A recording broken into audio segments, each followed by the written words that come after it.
Good morning guys, जय जगन्नाथ। रज आज हूँ 14 जून तो फेमस रज फेस्टिवल इन ओडिशा। आज पहले रजरे सकाळु उठी सब काम सारी मु बाहरी रज पिठा बनावाई। आसतु देखा केमी आम मालेसिया रज पिठा बनाऊँ। चलतु स्टार्ट करवा।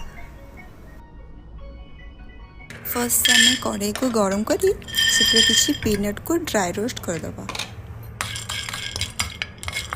ऑलरेडी राति पिठो बाटिक रखी टे फर्मेंटेशन ताको गोटे बॉल टे बाहर करनबा। और से पिठोरे आपण चाहिए चीनी बा गुड़ दुईटा भर किसी भी ऐड करें। जेहेतु रजरे गुड़ ही पिठा बना जाए से मुझे गुड़ ही ऐड करी। एपटे देखु ऑलरेडी मो पीनट गुड़ा ड्राई रोस्ट हो सारा तो से किसी ड्राई फ्रूट मुझे ऐड कली कैशू आउ किसमिस ताकू भी टिके हल्का सा ड्राई रोस्ट करदबा। और से पिठोरे टिके फ्लेवर ऐड करने दी तीन इलायची टिके ददरा कुटिके से ऐड करदबा।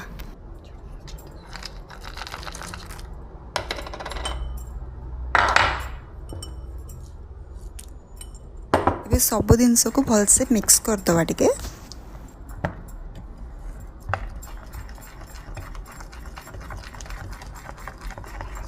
से सेम पैन रे टिके घी ऐड करवा। तापरे से पिठो मिक्सचर को ऐड करदबा।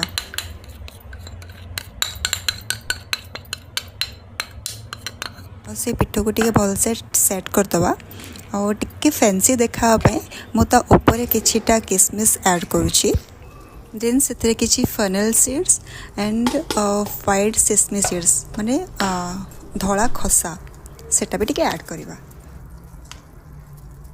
तापरे ताको कवर करदबा। आ 10-15 मिनट लो मीडियम हीट रे ताको छाड़दबा। ये 10-15 मिनट हो सारा। चलते देखा पिठाटा ठीक से है कि नहीं। पूरा क्लीन आछि देखो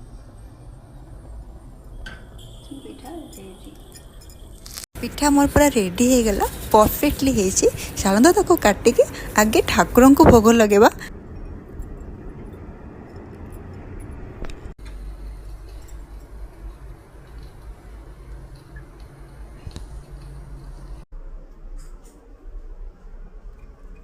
एटी मो ठाकुर को भोग लगे देली। एबे आमे जीवा निज पेट पूजा पाए। आपण मानक मो रेसिपीटा केमिति लागिला निश्चित जणेबे।